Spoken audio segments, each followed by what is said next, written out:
Hello, ELIC 30. This is Michael, and we are in How to Be Human, an Autistic Man's Guide to Life by Jory Fleming with Lyric Winnick.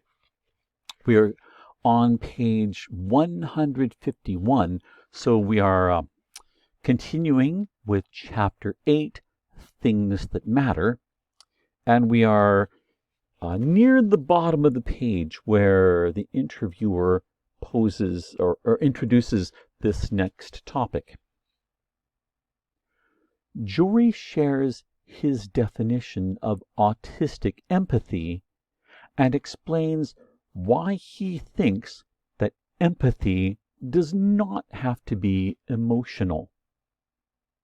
Jory: probably the other most common stereotype is that autistic people experience emotions differently, so they don't have empathy, which is an interesting one. For something like empathy, most people think of empathy in a cultural way. I empathize with you because I have felt that before, and it brings to mind my memories and that feeling, so I can connect it to what you must be feeling. And that's empathy. I can't really do that, but I don't think that process fully encompasses empathy. I think there is a logical empathy, maybe you can call it. It's an empathy that's not based on an emotion, but is based on thinking. I may not be able to fully understand someone else's situation emotionally, but I can still reason through and think about it in depth and in a detailed way, probably more than many other people do because they're caught up in the emotional connection. If anything, I also think that's more permanent as well. If it's emotional, it kind of burns brightly, but then it fades away. But if you think about something, it sticks with you. And I've found that I think about it in depth later when I'm not in the same setting and not interacting with that person anymore. I think with autism stereotypes, people often assume, oh, they're bad at this thing that normal people do all the time. But that stereotype, while it may be correct, also misses out on the things that I'm good at. I've seen very little public consideration for a logical empathy, which is more nuanced, where it's possible to be good at one part of it and bad at another part of it. LW: there are a lot of lists speculating on different historical and more contemporary figures who may have been autistic. The names include Thomas Jefferson, Albert Einstein, Steve Jobs, Michelangelo, Mozart, Isaac Newton, and Nikola Tesla. What are your thoughts when you see lists like that and people making the case that these individuals also may have been on the autism spectrum? Jory: I don't particularly know why anybody would be overly concerned about that. To me, Tesla's scientific accomplishments are interesting, but I wouldn't be interested in whether he did or didn't have autism. Same with everyone else. I might glance at it, but that's all. I have noticed that a journalist I follow on Twitter had #autistic in his Twitter bio. I clicked on it and found out it is a thing that people on the spectrum use to signify that they are on the spectrum. I don't know if I would ever do that because it doesn't seem like the most important thing about me. LW. Why wouldn't you do it? Does it make you uncomfortable, or do you think this is not relevant? Jory. It's not relevant to me personally. In my opinion, it's emotional rhetoric, and I don't find it appealing or convincing. But I do think it's helpful in the same way that a lot of social movements like Me Too are. I'm certain that a lot of males I know did not know the extent to which that was an issue until so many women were posting it in their Facebook feeds, for instance. In that sense, I think it's very valuable, and that hashtag autism might be really valuable. People would click on it and find it's just a bunch of people with autism that do normal things, like write for a newspaper. In a way, perhaps that is the point of saying, what about all these smart people like Einstein or Tesla or Steve Jobs? What if they had autism? Maybe that's helpful, and it's at least not negative. I might roll my eyes a little bit, but if it's positive coverage, that's probably good in the long run. I think a decent percentage of people in the US and elsewhere are afraid of autism. Positive stuff probably does help marginally to fight against that.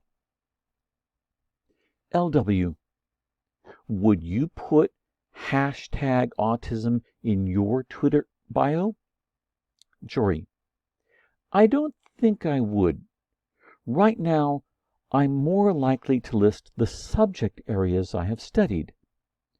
I suppose I might at some point use the hashtag, but what's interesting is that in order to do that, I'd have to delete something else. And I wouldn't want to delete what I have, at least not right now, because it's a choice. You only have X number of characters in your Twitter bio. LW, would it frustrate you if hashtag autism became your shorthand bio, if your life became seen in that hashtag? Jory, not particularly, no. I don't really think that hard about what other people think about me, to be honest. I think it's helpful from a leadership ethics perspective to be aware of how other people generally think of you, and in particular, whether they think something you've decided or done was bad or sucks. That's helpful to pay attention to. But otherwise, I don't really pay attention at all. So I will check for feedback from people to make sure I'm not being an idiot or being mean or have made a really bad decision. But other than that, I don't let other people define me when I already have defined myself. LW, I was talking with a young autistic adult whose father told him, "There's no way someone diagnosed with autism can be a Rhodes Scholar." If someone said that to you, how would you respond? Jory, with two facts. I have autism and I am a Rhodes Scholar. At Oxford, I didn't take a place from somebody else. If my interview panel didn't like me, they could have picked someone else. There were 10 or 11 other people that they interviewed that day who were equally qualified. It's not like they didn't have other options if they didn't like me when they spoke to me. I'm sure over 100 years, at least one other Rhodes Scholar must have had autism. They just were never diagnosed with it. So while it may be a statistically small number, it's still possible. But what would be the functional utility of somebody saying no one who is autistic can be a Rhodes Scholar? In my case, I do happen to be a Rhodes Scholar, so it has happened. I would want to know the reason behind the statement. LW. What are 5 things that you appreciate or would not change about having autism? Jory. That's a good one. It's tough because in individual circumstances, these things can be good or bad. But I feel like I would keep lack of understanding of emotions, because I feel like it leads to less reliance on emotions. I've seen scenarios where emotion creates problems, and where from my end, it would not be a problem if you solved things like I solve things. Because I'm on a different playing field from other people, if somebody ever did want to be adversarial against me, they really couldn't use a lot of emotional weapons because they are very ineffective. I think emotions are kind of weaponized too frequently, very unfortunately. I may miss the parts of emotional intelligence, but I see enough of them being weaponized to think maybe not having them be very important to me is working. The second one I would keep is my mind working differently. Operating on a different playing field is helpful because other people can explain to me the things that are happening, and I can get double the information. And I love stockpiling information. It's one of the things I just enjoy doing, just acquiring new facts every day. Being on a different plane doubles that. The language bit I would not keep, because I would like to communicate better with language. I also would not keep the autistic behaviors bit, what's known as stimming, because I'll find myself doing random things with my hands, and I'm not even aware of it, like messing with my hair. I could delete that. We're only at 2. I'm trying to think what else there is. I would want to keep the hard experiences because I think that those are valuable as teaching moments. Just the other day, there was a nursery rhyme, and Mom was saying, "Oh, you don't know X rhyme?" I'm like, "No. I know really very, very few nursery rhymes because that is not part of my memory." But not having those earlier memories makes the later ones comparatively more important in a weird way. Because a lot of what I know is more recent, it results in it being more accessible. So I don't remember nursery rhymes, but maybe because I don't have nursery rhymes in my brain, maybe that space is being used for marine science and ocean stuff. Who knows if that's true or not? But if it's true, then I'd want to keep that. I also feel like because those earlier times were more difficult, and because I wasn't interacting with more people, then interactions that I did have were pretty meaningful, like with my family and with James and Miss Nancy. I feel like having a more limited set of interactions earlier on meant that they were more valuable as well.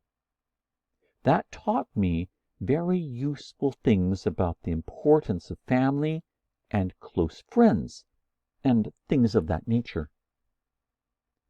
The reason why I was at Oxford as a Rhodes Scholar is my obsession with trying to fix some of the world's problems.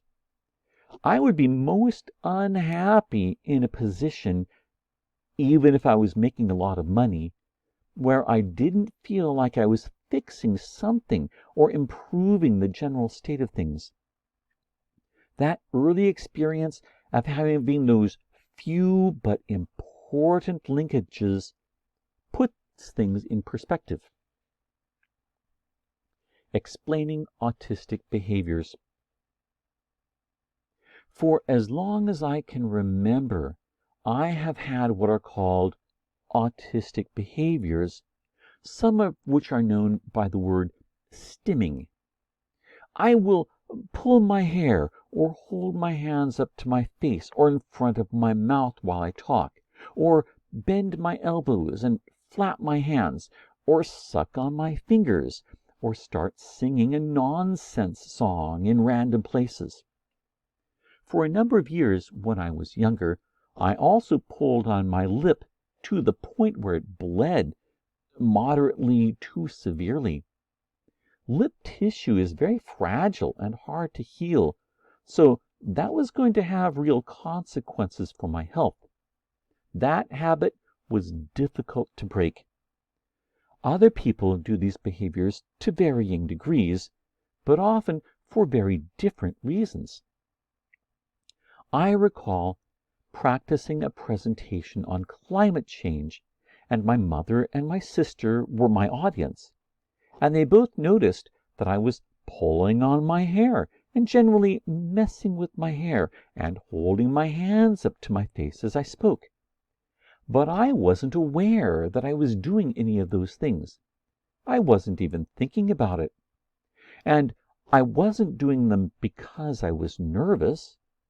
Rather, I was concentrating so hard that I didn't have the mental energy to think about not doing those automatic movements. Otherwise, I do have to make an effort at what's called masking, an effort to consciously control these involuntary behaviors.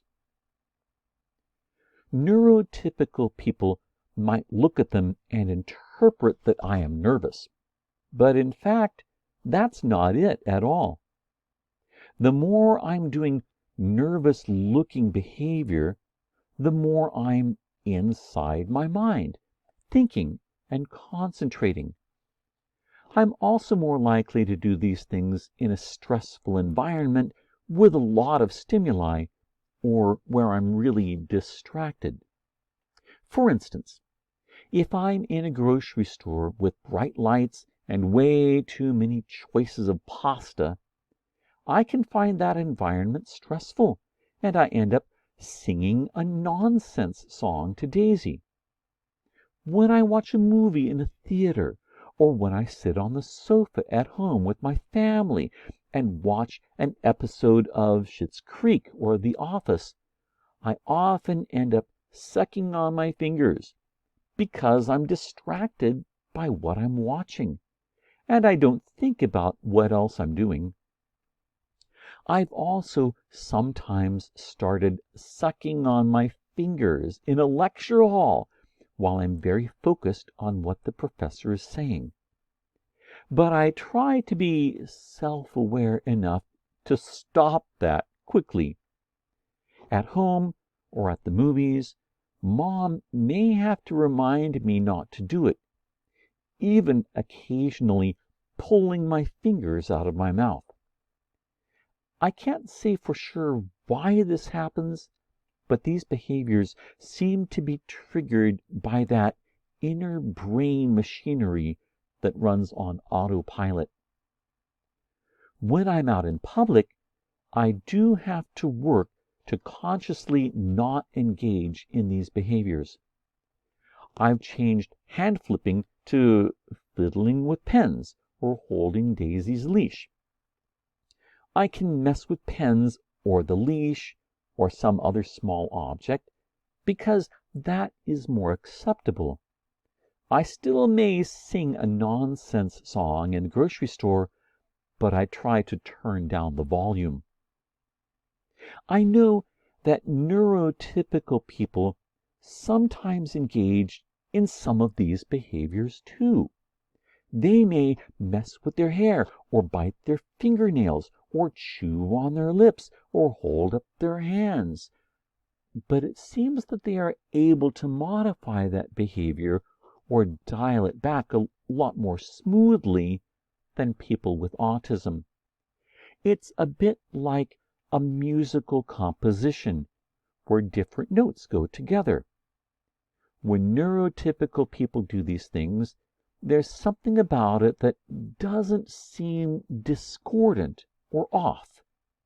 It blends. But when an autistic person engages in these behaviors, it has a different sound. It's more like a bad note in a symphony. It's jarring and stops the whole thing. Because I do care how people view me, I do try to notice if I'm doing something weird and ask myself, is this a problem? Should I be caring about the outcome?